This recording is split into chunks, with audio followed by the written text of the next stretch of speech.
just so many lessons from being on the road. And one that I've been thinking about even lately is just, the small picture compared to the big picture. And all of us are in life for the long haul, right? It's a long story. So every little day is beautiful in itself, but it doesn't always turn out the way that you think it's going to turn out. And we've learned to go into things with really open minds.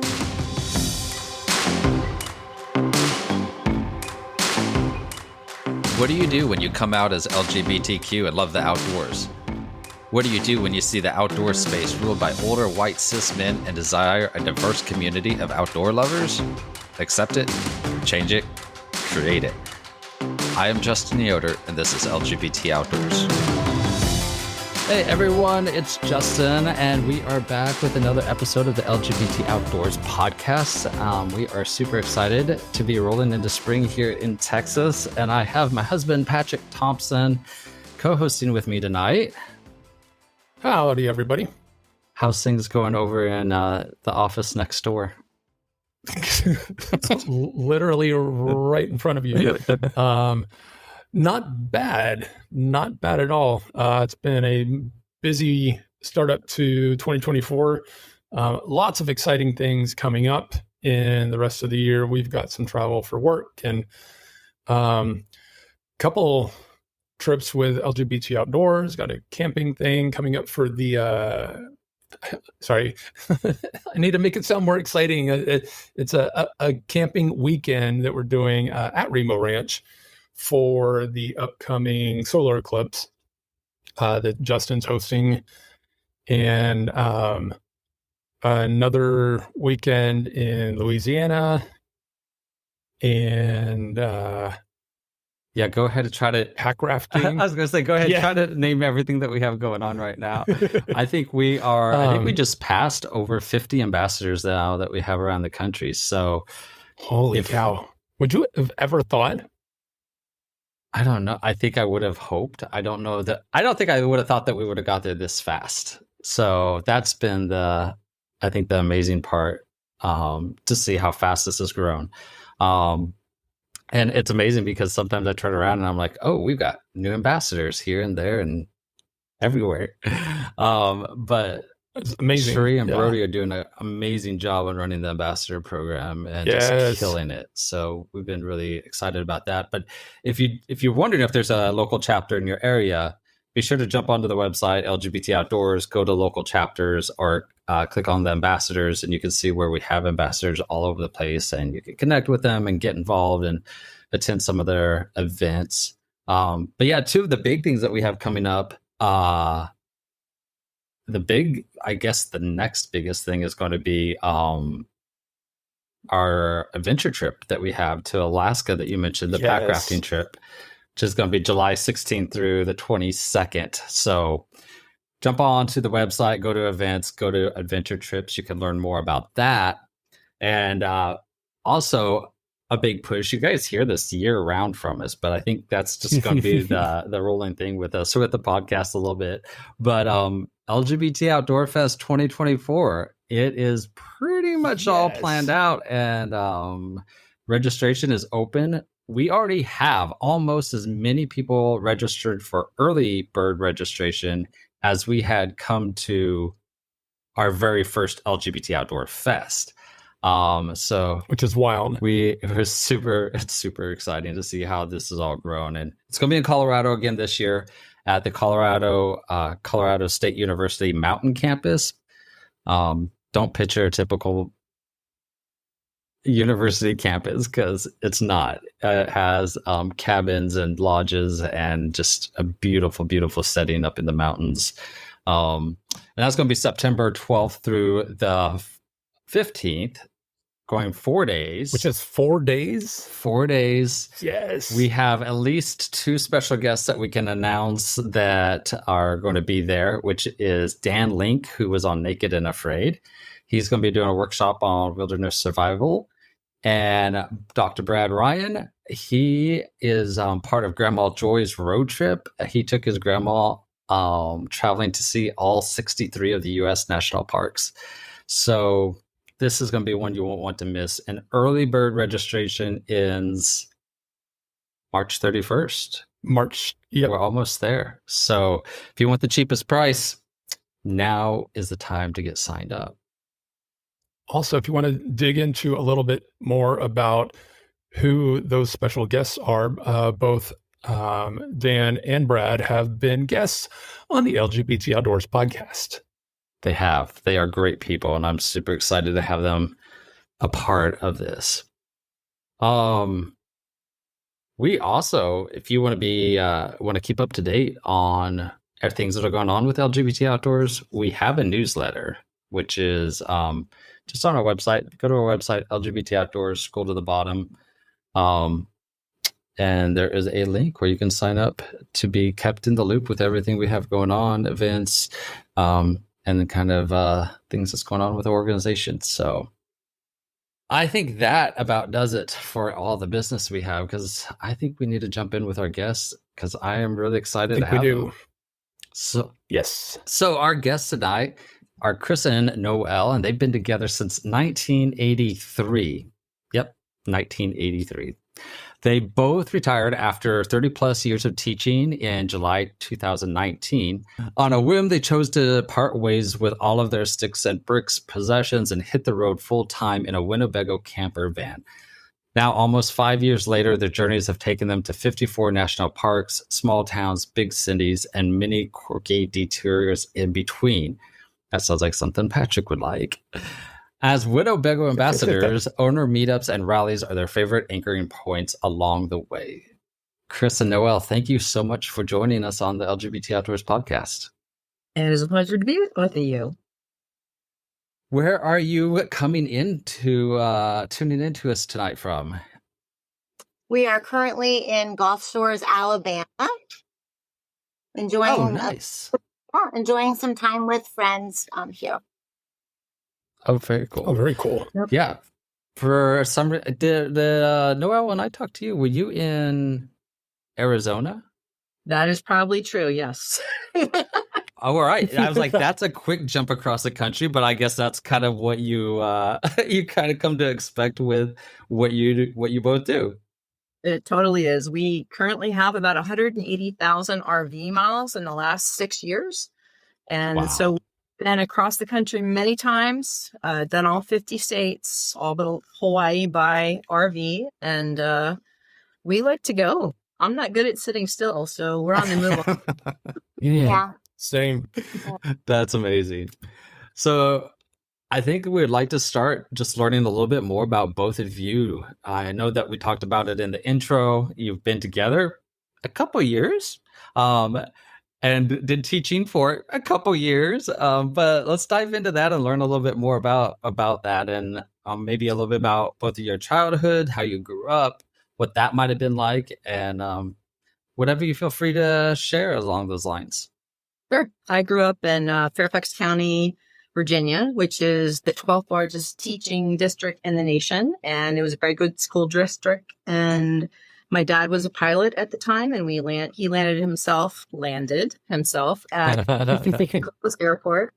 And so I became enamored at 7 years old in second grade with my PE teacher and the whole concept of what PE was all about. And I really just chose a career at that time and stuck with it all through my growing up years and going to college and then getting out and being able to teach in the very district that I was inspired in. So that was really cool. Wow.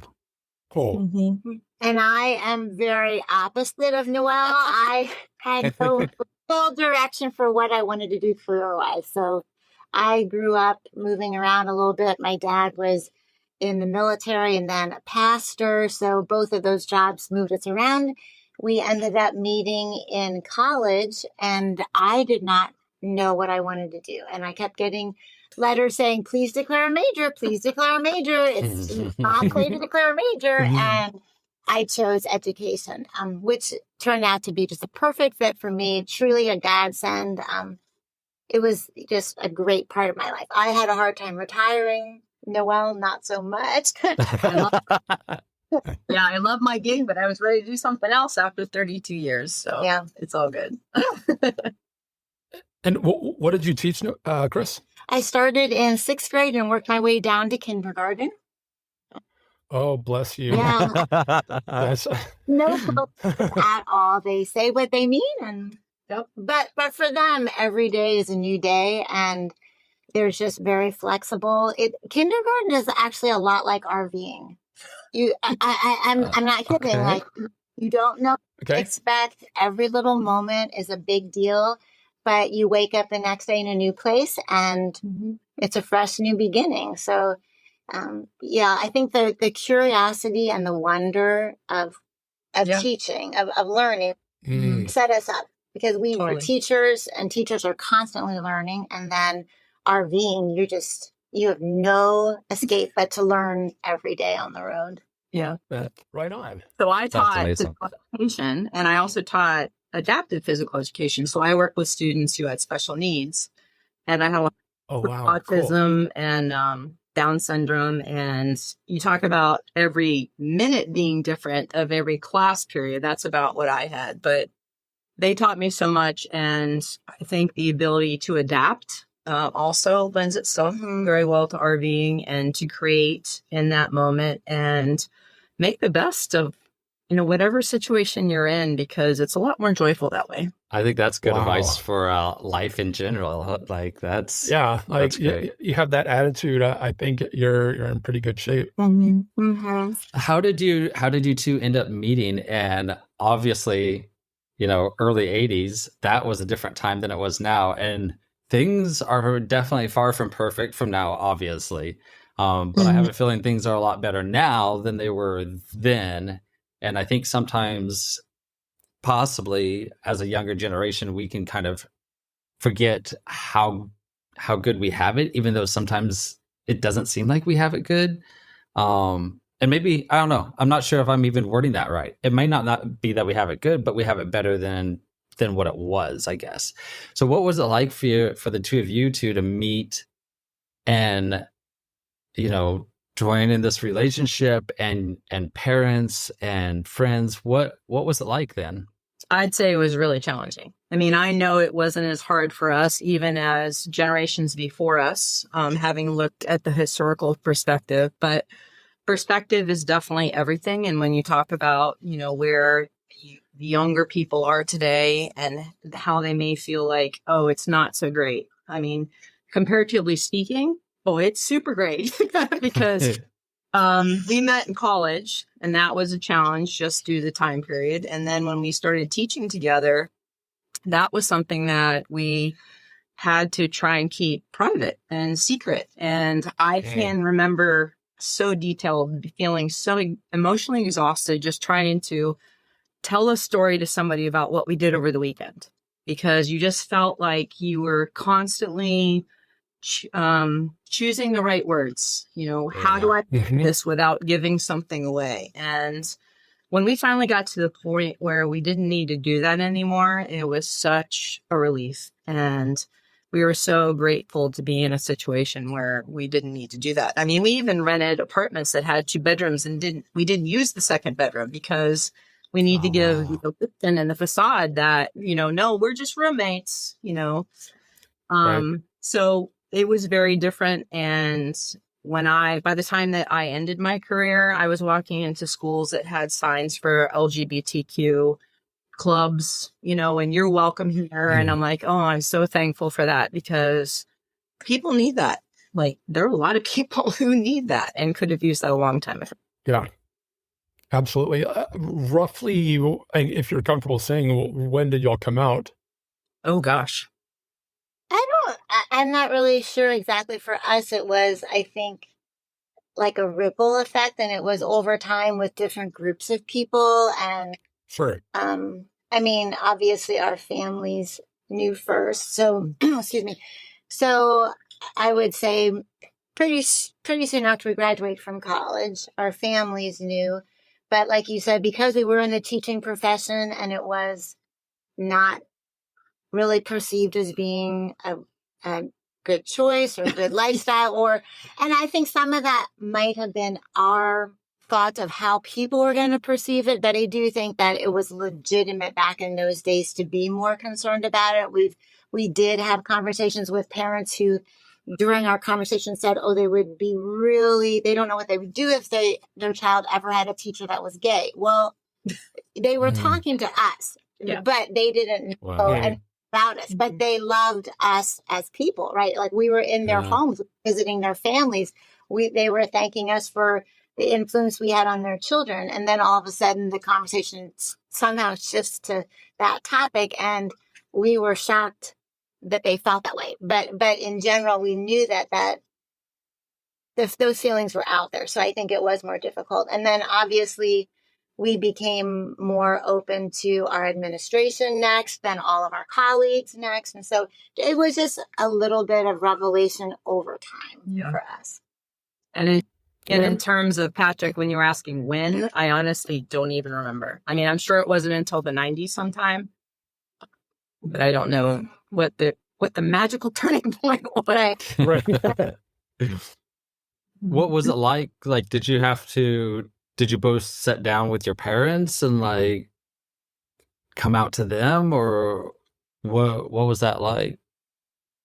And Chris, you said your dad was a pastor, right? So that puts a whole nother spin on it too, I'm sure. Because I grew up in a very conservative and religious family. My dad was raised Amish, actually. So to a degree, those of us that come out in a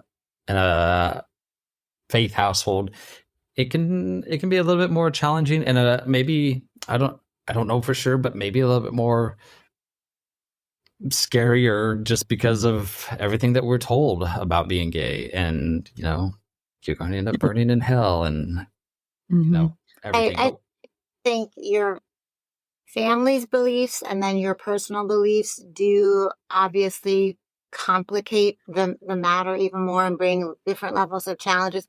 Both of our parents found out just because they found out without us being the ones who told them. So that was difficult in its own way, right? Because we weren't sure enough of ourselves or confident, or for whatever reason, looking way back, we didn't take that initiative stance, which would have been a much more positive, productive way to have done it. So they found out without us initiating it. And so then obviously that kind of put us on a back pedal in that mode. But, and I feel like there may be a difference between families that grow up religious as opposed to families that grow up with a faith, which is for probably a whole other podcast, right?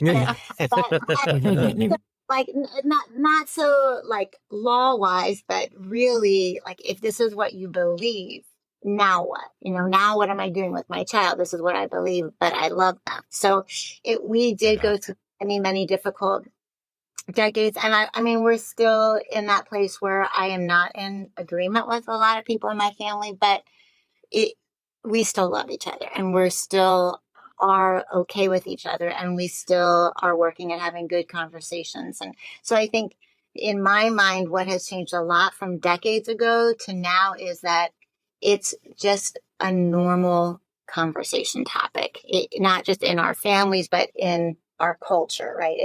It's just part of life, and it's better to have hard conversations than not to have a hard conversation. Totally. And a lot of generations before us just didn't have harder conversations. You just didn't talk about emotions or things that were challenging to you, or reveal any deficits in yourself, or concerns that you have. Yeah, or differences. You just, I mean, at least my parents are still in that. And I do like that time has evolved us in terms of our communication and our ability and our desires to have this connection with other humans, because I really think that's why we're on the planet. To make them, easier to connect. Because if you don't have authenticity with somebody, you don't really have anything. This episode of the LGBT Outdoors podcast is brought to you by the Monterey Bay Aquarium, where you can experience the wonder beneath the waves and celebrate your connection to the ocean. Join Monterey Bay Aquarium in advocating for a healthy ocean. Together, we can tackle climate change and stop plastic pollutions at the source. Sign up for the Ocean Action email to learn how you can protect the oceans that connect us all at MontereyBayAquarium.org/act. Take your indoors, outdoors, or Spacious Skies campgrounds, a collection of 15 campgrounds and RV parks spanning the eastern United States. Each location is unique, but all offer the perfect escape to the great outdoors if you're looking to spend quality time with your friends and family, or simply need a scenic home base for your nearby adventures. Choose from RV sites, cabins, yurts, retro RV rentals, or tent sites, and enjoy on-site amenities that offer convenience, creature comforts, and fun. Visit spaciousskiescampgrounds.com for more information and easy online booking. We welcome and invite all campers to camp on with Spacious Skies Campgrounds. Okay, so let's jump forward a little bit and talk about you deciding that you're wanting to sell all your possessions and stuff and jump in an RV and travel around America. In the intro, it says on a whim. I want to believe that there's just a little bit more thought that went into it. Oh, absolutely not. It was Chris gets to tell them. it was totally a whim. We were bored one day. It was raining. We went to this. We were like, what can we do inside today? Don't want to get wet. We go to this RV show. We find an RV. We buy the RV. We think we're going to take little trips. I have one more year. I had Noel had one more year to teach. I had just retired. So I said, hey, I'm going to go by myself. I'm going to take trips. So I took the camper van. I would go on long haul trips, and she would fly out to meet me somewhere so we could have, like, I would drive from Virginia to Albuquerque. She would fly out and we do the balloon fiesta. Then I would drive back. She would fly back, go to work. So we did a whole year like that where I would drive to Maine. She would fly out. I would drive to Florida. She would fly out. So we kind of did that for a year. And then right before Noel retired. April. Yeah. One Thursday morning, we were having coffee together. We had coffee every morning. And she says to me, I feel like we should sell everything and just live in the van. We had never, ever once talked about that. And I looked at her and I said, really? She's like, yep. And I said, well, why don't we talk about that this weekend? And she was so beside herself that we would waste any time. Wait till the weekend to talk about it. Thursday. I kid you not. I said to her, Noel, tomorrow's Friday, and some people consider Friday to be the beginning of the weekend. We cannot even waste tonight. We have to interview realtors tonight. So I'm not kidding. Wow. Like, we interviewed realtors that night. Yeah. She spoke at coffee. The realtors were interviewed and chosen Thursday night. The house was on the market the next week. It was Wow. bam. It was bam. In my defense, have you not had a ball for the last 5 years? Oh yes, it was a good whim. I mean, it's very liberating getting rid of stuff, for sure. and it's just a whole feeling of freedom. You can always get stuff back, and I feel like we got rid of things fast, really fast. Like in 2 weeks, everything was gone. Yeah. But we put a lot of thought into it too. Like we would make piles and things that were sentimental to me. I knew I couldn't keep. I would give them to people that I knew it would mean as much to them. Right. So, yeah. And everything else we sold or gave away. And it's so fun because we knew that, all of her shoes from teaching were walking around Nicaragua somewhere, and all of her, because you Oh, cool. who came to get the things. Yeah. So it was funny to think that part of your life stories, artifacts were now in somebody else's. Our dining room table went to a young father that wanted to host Thanksgiving for the first time for his parents, which was really cool. Wow. A bunch of our artwork went to a pilot who was just setting up an apartment that he could come and go from. Yeah, there were really cool fabric stories, like how you're connected again. I love that connectivity. That's incredible. Because the idea of like just selling everything and hitting the road, I think appeals to a lot of people. Like there's romance and adventure and like kind of a magic to it. Yeah. But also for like the heavily practical people like myself, Very. I'm like, okay, but what about this? What about this? What about this? So that's wild, and I'm so glad that y'all did that, and that you found cool and emotionally resonant ways to pass your stuff on. Mm-hmm. Yeah, it's interesting too, because this was 2019, right? Yes. So this was right before COVID happened. So Right. how did that affect things? Did that make you even more glad you did it, or did that make things more complicated in some ways, or what was that like? Well, I talked in terms of teaching, our hearts went out to the educators who were working through COVID to try and maintain and continue the best quality education they could for all types of populations of learners. Because, I mean, particular in the population that I work with students with special needs, I can't even imagine trying to have Zoom calls with so many challenges before them that would make it even that much more difficult. So, were we thankful that we left teaching prior to COVID? We were. Were our hearts out for all the people and the students still involved? Most definitely. In terms of travel, things were changing all the time. There would be rules where, you can't pass through a state because your license plate on your van is different than the state that you're in terms of finding a campground. You had to stay at a campground for 3 months at a time. If you found a campground, you couldn't leave and then come back. I mean, things were just, and a lot of places that you wanted to go were not open. So it was almost not so fun to be on the road. And we actually did rent a house for 3 months just to settle in somewhere and kind of see what was happening with the world.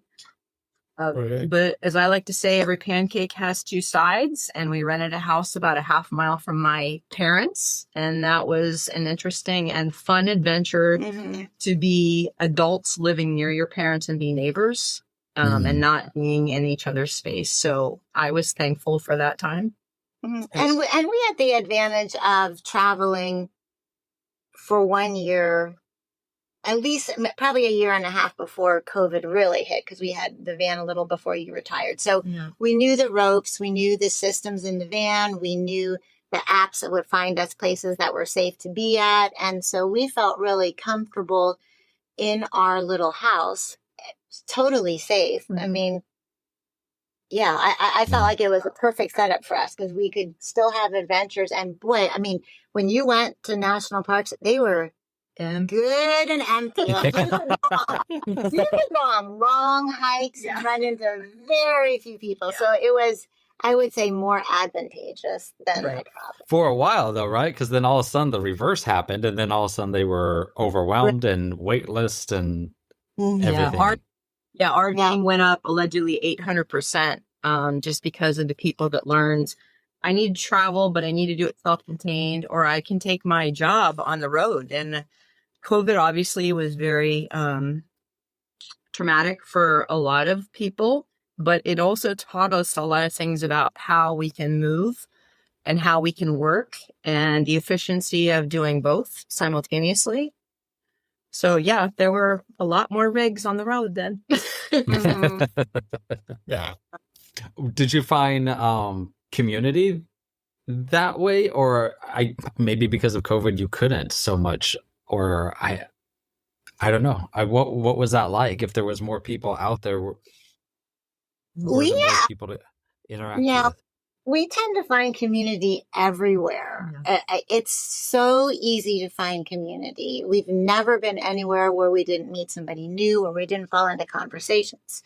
Where oftentimes we created friendships that spanned even after you left, and you go and you find them somewhere else on the road later on. Now, we did have the advantage of kind of being embedded in our Winnebago community for the year before COVID. So we had a lot of relationships that were already seeded, and then they just took roots and branched out more during COVID. But yeah, I feel like in general, people who love to be outside, people who are RVers, are very inclusive. They're very accepting. They're excited to hear different people's stories, and they want to connect with people.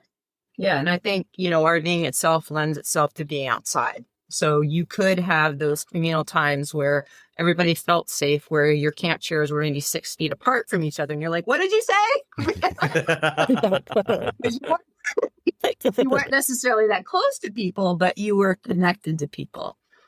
Yeah. That's one of the things that made LGBT outdoors explode so much too, was like, that was one thing you could do, was be outside. And like, here in Texas, we had some pretty strict rules, which I'm sure everywhere did, but like even gathering outside, sometimes you could only be in groups of 10 and it's still social distance outside.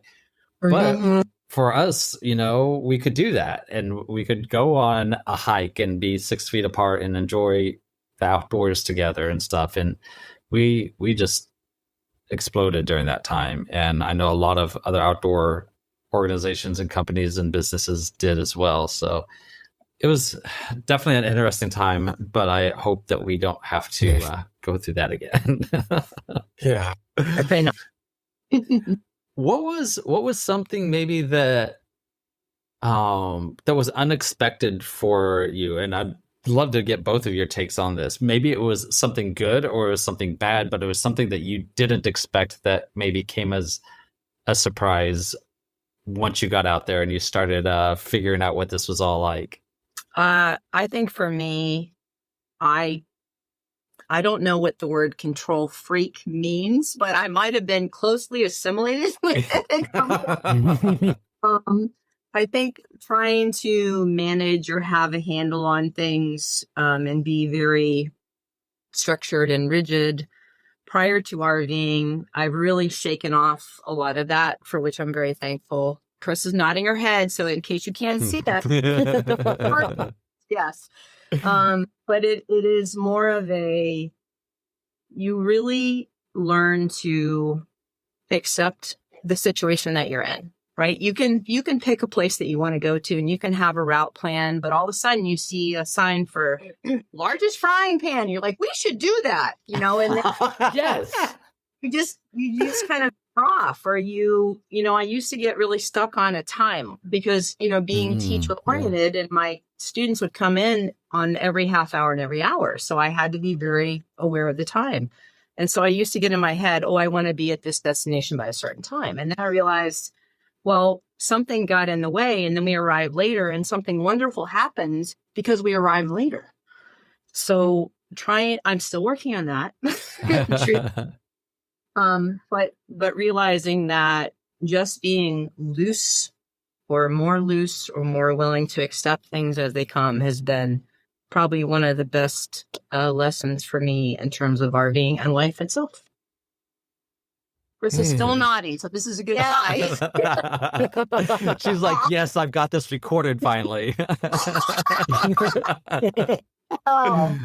There are just so many lessons from being on the road. And one that I've been thinking about even lately is just, the small picture compared to the big picture. And all of us are in life for the long haul, right? It's a long story. So every little day is beautiful in itself, but it doesn't always turn out the way that you think it's going to turn out. And we've learned to go into things with really open minds and just, I just, in the very beginning, we were going at such a fast pace. And I think it was because we felt like we were on vacation or we were going to miss something and we had to fit everything in and we didn't want to not do this. We didn't not do that. And it almost got to the point where it was so exhausting not to miss anything. And then we finally realized that we are going to miss things and the things that we picked to do, we're going to do 100%. We're going to do wholeheartedly.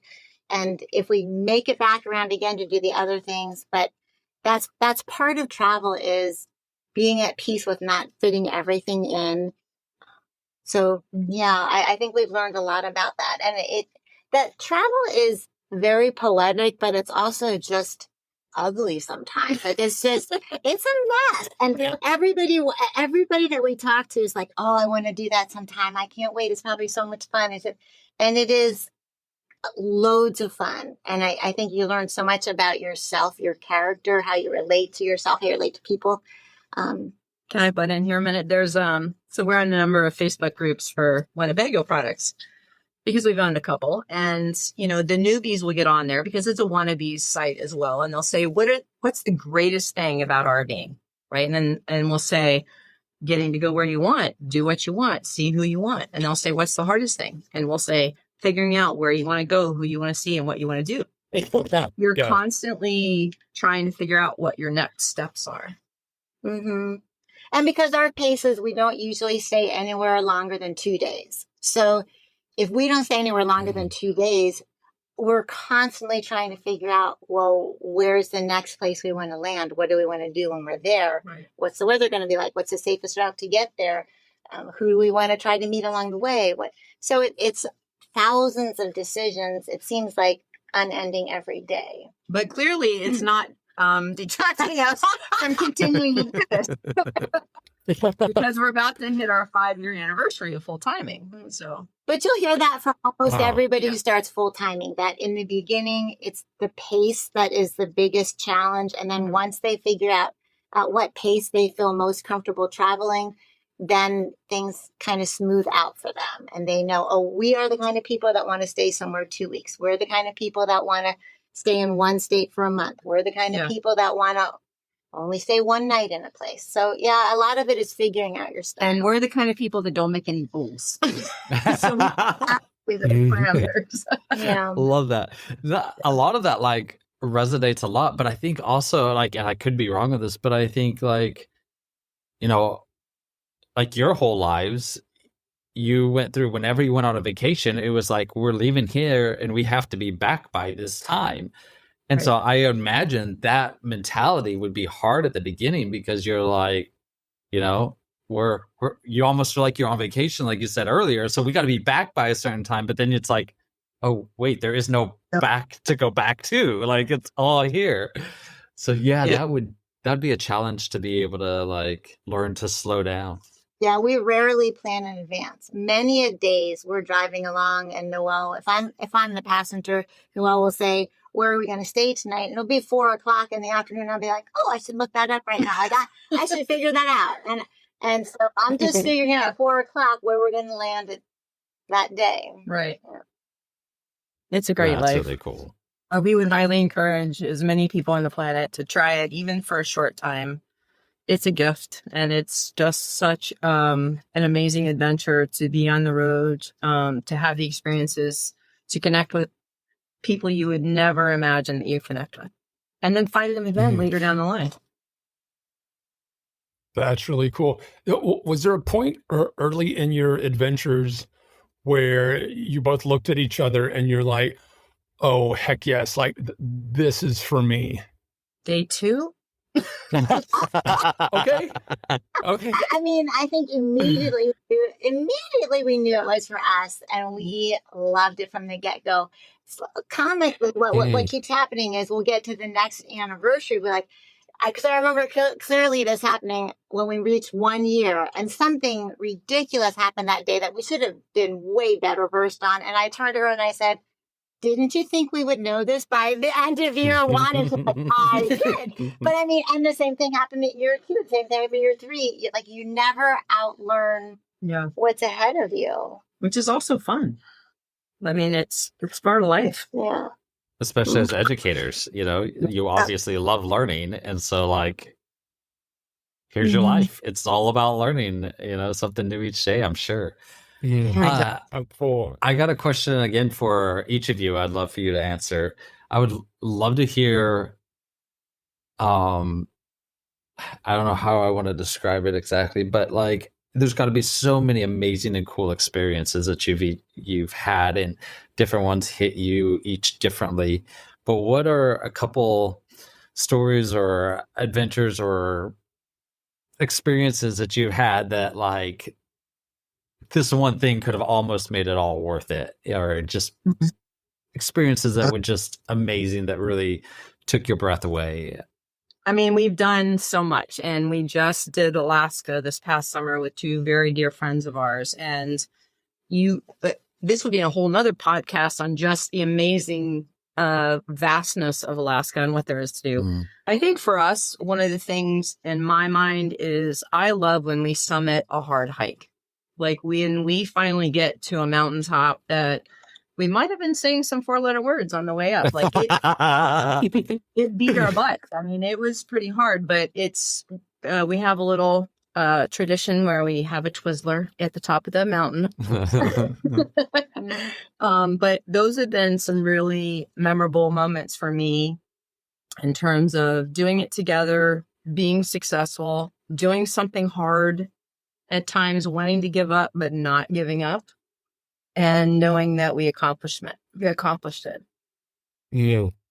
I'm just always struck by the diversity of the geography, the national parks in our country, right? Like you go to different regions in the country and you think, this cannot even still be America. You know, you go to Craters of the Moon, you go to the lesser national parks like Black Gunnison, right? And people don't really talk about that, or Lassen. How do I pronounce that? Lassen. Okay. Yeah. And I had totally underestimated some of them, like Death Valley. We pulled into Death Valley and I said to Noel, we're going here just to mark it off our list. I'm not going to like Death Valley. I love Death Valley.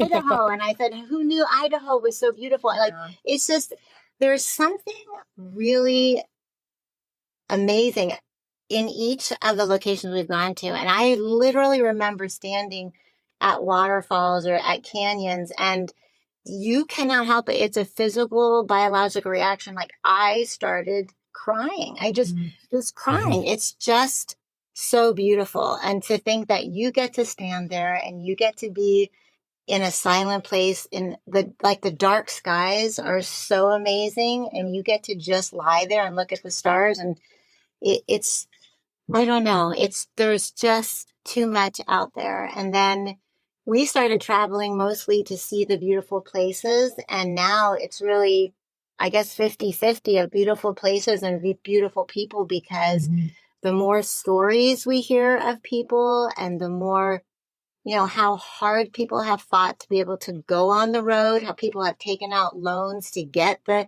RV they can afford, how people have given up certain jobs to get their kids out on the road and done homeschooling with them. And it's just amazing to hear everybody's story of how life has brought them to that place where they value that time with their family. They value that time solo. Like we've known so many solo travelers who never in my life have I known so much about myself.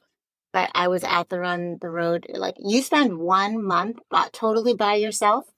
You learn things about yourself that you did not know before. So it's been a really interesting shift and balance between people and places for us. Definitely. Love that. Speaking of the people aspect of it, what has it been like as a same-sex couple, that's been together for 30 plus years, and you're going to all these new places where you're constantly meeting new people or around new people? Is the outdoors, do you find it in your travels and your experience that it has been a pretty welcoming place? Do you feel like there's been challenges with it to where you feel like maybe you are a little more reserved than what you would normally be? Or what is that experience like? I think we have been so well accepted as humans that really hasn't been an issue. I can't name a time where I think we felt not included or people were uncomfortable in our presence.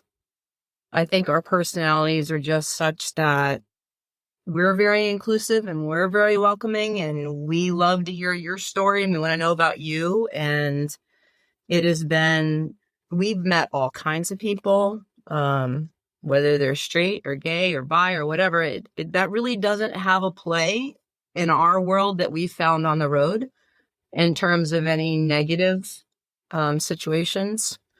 Obviously, we're very thankful for that. Yeah. Sure. There are some places where I might not reach for her hand when we're walking just because I feel more cautious, and especially being two smaller women, that we don't have a lot of, I don't know, we don't have a lot of what am I trying to say? Like, we just don't seem large, right? diminutive. I think also part of that is our age, and at the time that we grew up. And so that is still with us. Mm-hmm. So I think that we are more cautious about that in certain situations. But I think in general, we have been so fortunate and so blessed we have never, I have to say, we have never ever felt less than anybody else. We've never felt that we were treated any differently. Mm-hmm. When we got married, everybody there was our Winnebago family. Like it was our Winnebago community. Oh, cool. And even this morning, we got a message from one of them that's at some rally like 4 hours away from us. And they're like, oh, we heard this song and it was at your wedding and we're thinking about you again. And, Oh, wow. And so even now, like, they was emailing us this morning about it. So it has been a great, great part of our life to be part of the RVing community. Yep. We obviously are big fans of Winnebago, and you both are big fans of Winnebago. I think we mentioned it in the beginning, but you're both ambassadors for Winnebago. And Winnebago has been an incredible partner for LGBT Outdoors, and I think going on 3 years now. And early on, I got connected right away with Jill and Isadora with Winnebago. Jill is the VP of Corporate Responsibility and Inclusion, and Isadora is the Senior Manager of Community Impact and Inclusion. And I think a lot of times when we see a lot of big companies, they post for Pride Month, or they make a social media post here and there, and you often wonder, is that all that they're doing, or do they do more? Do they really care? Are they just trying to get my dollar, type of a thing? And one thing that I've learned with Winnebago is they really care. They do a lot to make sure that their company is diverse and inclusive, and they're always trying to figure out new ways of incorporating minority groups into their company. And as an outdoor company, I think that is just obviously phenomenal. Right. Was there something that made you gravitate towards Winnebago in the beginning? Or was it kind of luck of the draw that you got in with such a great RV company? What was that like in the beginning? And then how did it develop into being ambassadors for the company? Should we take the first part? Yeah. So with that one rainy weekend that she says, what do you want to do? And we ended up at an RV show. We were talking to another manufacturing company for about 2 hours, and we thought, well, this could be fun. Let's try this. And we've never camped together or at all in our lives. We've never been tent camping. We've never been RV camping. I've never done scouts. Like all of a sudden, we just thought, this looks cool. Let's try this. So we talked to that one manufacturer for a bit, and then we basically just turned the corner and ran into this Winnebago Travato, which is a camper van. In fact, the number one selling camper van for many, many years. And I thought, well, what is that? And so we kind of walked through that, and then we got home. I started researching it, and we found the Fit RV, which is a husband and wife team that is part of Winnebago Ambassador family as well. And they've done a lot of leading groups. And so we decided, okay, this is the rig for us. So to make a long story short, I can make it. Y'all are married, aren't you? You got me. I am all in. So we ended up going to one of the Winnebago huge rallies, their national rally held every summer before we bought one. So we got permission. We were on the ground. We had just flown across the country, rented a car, went to the rally. And while we were on the rally grounds. Yeah, so we were busy helping to, plan their float for the Pucker Brush Parade, and the product planner was me. We met him, Russ Garfin, fantastic guy. He's recently retired. And he says, well, ladies, what are you doing next? I said, well, we got to go back to Minnesota. That's where our hotel is. We don't have a rig. And he says, well, don't you want to find out what Grand National Rally is all about? And we're like, but we don't have a rig. And he says, well, I'll go home and get you mine and I'll bring it back and you can stay in mine overnight. So Oh. it was so crazy because he was the head over everybody, all the engineers or designers who made this rig. And he looked at us and said, I'll go get mine for you. And we didn't know. We only met him that day. And Wow. and then he just walked away. And I turned to Noel and I said, do you think that man is crazy? Or do you think he was kidding or what? And she's like, I don't know. He came back about 3 hours later with the rig, clean sheets on the beds, towels in the shower for us to use, snacks, coffee. And he drove it in. He said, I'm here. And it was so crazy. And everybody knew it. Like the rally grounds, everybody knew this man. So he pulls it in. He parks it. He said, I'll hook it all up for you. He hooks it up. He turns the seats around. He says, I want you to take a shower. I want you to get the whole feel of everything. Anyway, so he went through that whole setup. And the people next to him, I heard them whispering. And they said, oh my gosh, we get to camp next to Russ Garfin. Can you believe it? I was like, oh man. And I said to Noel, are you going to go tell them or She said, oh, it's you go tell them. So I went around to the couple and I said, I am sorry to tell you, but you're going to have to act for us. Yeah. Well, no, that's Russ's rig. I know.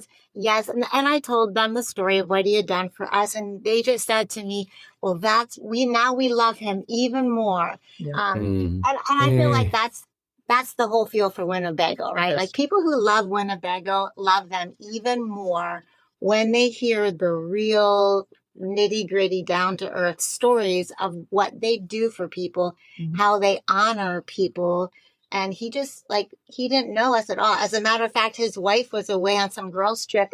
And we find out later that he called her up and said, Kathy, I'm going to let Chris and Noel use our van. And she's like, who are Chris and Noel? Later on, she was telling us the story from her perspective. And she said, guys, I got off the phone with him and I said to myself, Chris and Noel, is that two men? Is that two women? Is that a man and a woman? I don't know who he's giving our rig to. So, yeah. So obviously, after we stayed in his rig for that night, we were hooked with Winnebago. And we were just so welcomed from just being interested in the van to not knowing anybody to immediately being embraced warmly and people wanting us to participate in all the events. And it was love at first sight for me. I mean, I just was fantastic. I'm a people junkie, and to be feel embodied in that so quickly, I just felt like it was meant to be.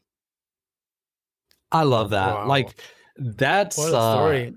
That's the thing that's hard to communicate in commercials or ads or whatnot, but that's what you want. You want a culture where you feel embraced and you feel like this is family. This is where I belong.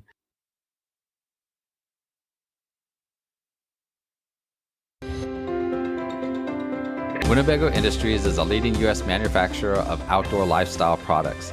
Their goal is to help their customer from glamping enthusiasts to off-road explorers embrace the outdoors through one of their recreational vehicles, powerboats, or pontoons. Winnebago Industries is proud to partner with leading industry and outdoor-oriented organizations such as us, LGBT Outdoors, who share in their desire to enable extraordinary mobile experiences for everyone. Together, we can all be great outdoors.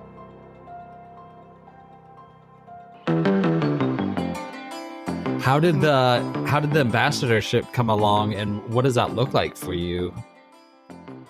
So a lot of what we do, going to meetups and rallies, going to RV shows, and just talking to current owners or potential owners, writing for the Winnebago blog, which is a lifestyle online piece that there's a number of authors and writers that do pieces on education and taking care of your rig, maintenance, travel plans, how you find this and that. Were kind of things that we are involved with. And Winnebago approached us and asked if we'd like to be ambassadors. And I said, well, what is it? And they said, it's really what you're doing right now. Because we were so involved in so many pieces that they wanted to have kind of a face, at different events and making those connections, one of my favorite words again, with the owners and potential owners. They do their best to really support gatherings and the whole idea of community. So when possible, over the years, many, many times we've been to rallies where Winnebago will send some of their employees, some of their designers, some of their engineers in Winnebago units to the rallies. So they want to be there face to face. They want to get to know people and know their stories. And when they can't do that, it's helpful for them to have us or, other ambassadors to go there and represent them and spread goodwill and get to know individuals and report back on, what's bothering the community. What does the community feel good about? And it gives them a whole different level of insight. And they appreciate the voice of the customer. Yeah. The voice of the customer, I think, for me anyway, carries a lot more weight than a salesperson. I recognize that it's your job to pitch this to me and make it sound great, but you show me somebody who's been living in one of these rigs and traveling the nation for the last year, and they're still in love with it. Like, that's a golden voice for you. Right. Yeah. It's really smart. Very cool. Yeah. So what a cool experience. we've attended the Tampa RV show and the Hershey RV show, which are two of the largest in the nation each year. And, we'll go for days and we'll have people come back and talk to us and be, say, well, you told us about this the other day. Well, what about this? We have more questions. And they really appreciate, like you said, Patrick, the insight of somebody who's lived in it, who, travels in it, and who gives a different type of perspective than the salesperson. And, we feel for the salesperson, especially if they have multiple manufacturers and multiple lines per each manufacturer, and they're trying to keep up with all the details and specs. Sure. If you want to talk to somebody who's not an expert, because we're still figuring things out, but who has a really good handle, then talking to owners is really the best way for people to understand what it's like and to answer your specific questions. A lot of the time, they don't know what they don't know, which is true in all of life. Sure. But when they go away or they process something and they come back and they'll be like, okay, now I want to ask you about this.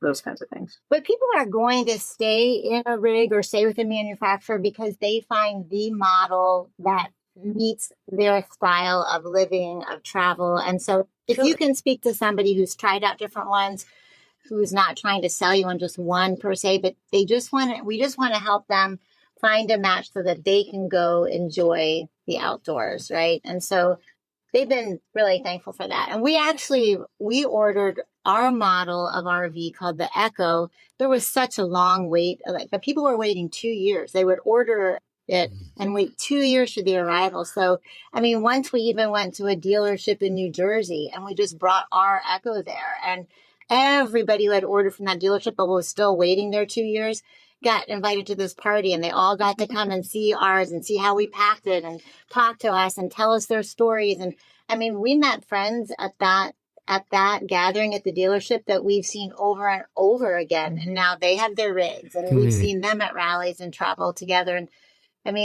there's some amazing stories. We met a man there who was buying an Echo, just found out that he had 5 siblings that he never knew about.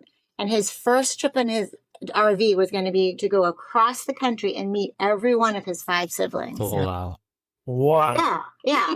And he approached them. He got the permission from all of them to come meet them when he got his RV. And we've just heard story after story of people using it for the good. Yeah. Right. And I'll say one more thing in terms of the Winnebago, their involvement and their commitment to customers and to owners and owners having good experiences is that when people, even, they're looking at a Winnebago Travato, if they get on the Facebook group early, which a lot of people do, they do the research, they want to learn about it before they get their rig. they learn what they get in terms of that community before they even buy the rig. And a lot of people will choose Winnebago because they get that community.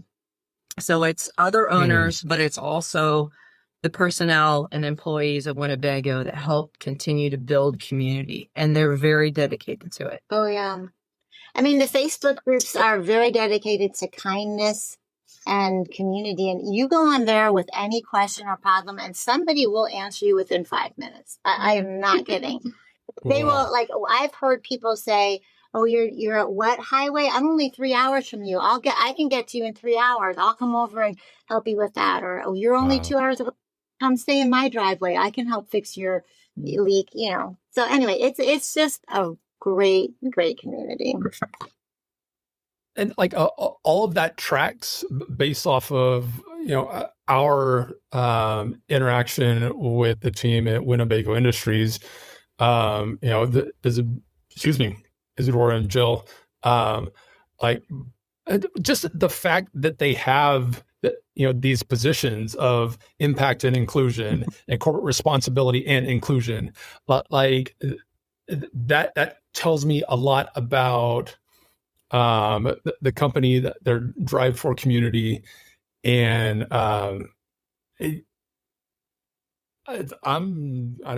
we might need to look at RVs here in the near future. It wouldn't be hard to get me on board with that. That's for sure. Yeah. It's been great getting to talk to both of you and hearing your stories. And I'm sure,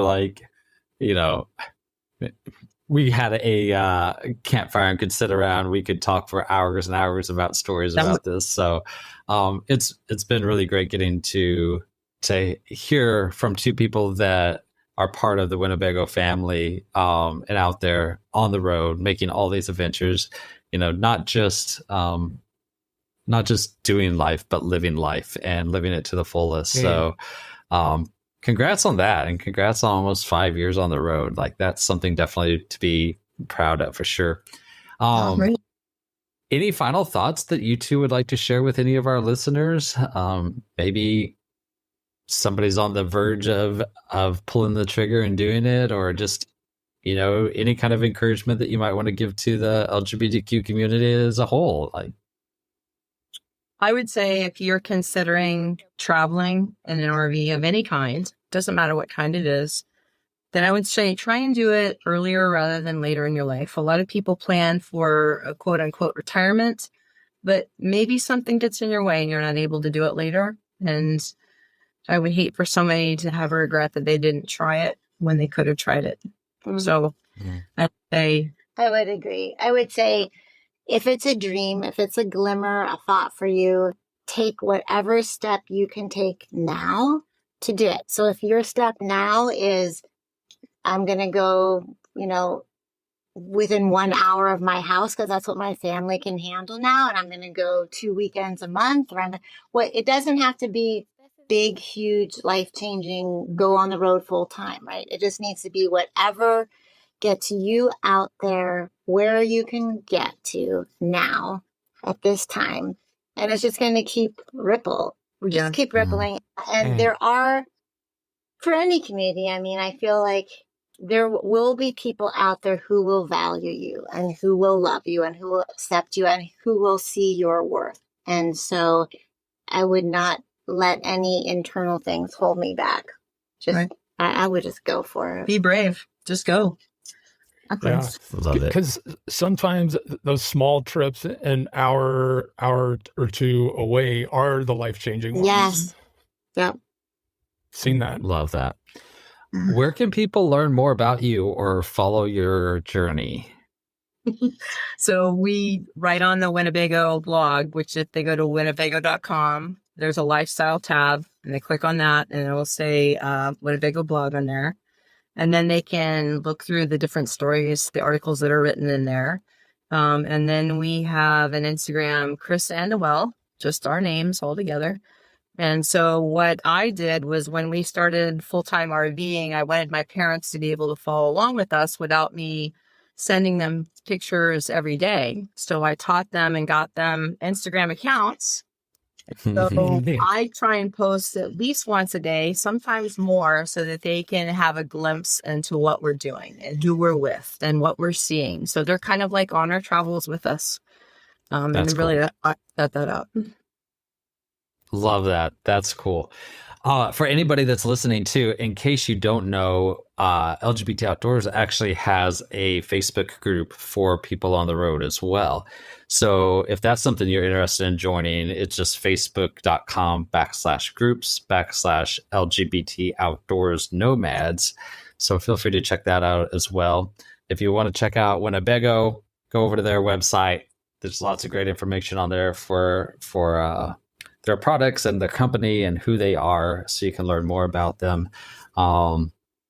But Noel and Chris, thank you so much for joining us on the podcast. Yeah, thank you. It was a pleasure to have you. And maybe one of these days we'll run into each other out there and we can have that talk around a campfire. Yeah. It was a lot of fun, guys. We do hope to see you sometime down the road. Thank you. Mm-hmm. Thank you.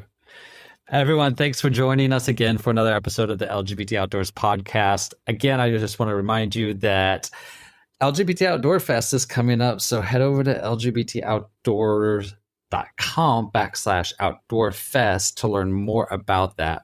I say it's coming up. It's September, but it's going to be here before you know it. So get signed up. It's going to be a great time. 4 days, 7+ workshops, 9+ different activities that we're going to be doing. Great people, great community. You don't want to miss that. So until next time, get out there. Thank you again for joining us this week. If you have a campfire conversation story you would like to share, please email it to us at info@lgbtoutdoors.com. Follow us on Instagram at lgbtoutdoors and join the community at facebook.com/groups/lgbtoutdoors. Become a partner by joining our Patreon, where you'll gain access to monthly bonus stories and exclusive content. For more information on today's episode, check out the show notes. For information about LGBT Outdoors, LGBT Outdoor Fest, local chapters, or to sign up for our newsletter, visit lgbtoutdoors.com. And if you're enjoying the show, please rate, review, and follow wherever you listen to podcasts.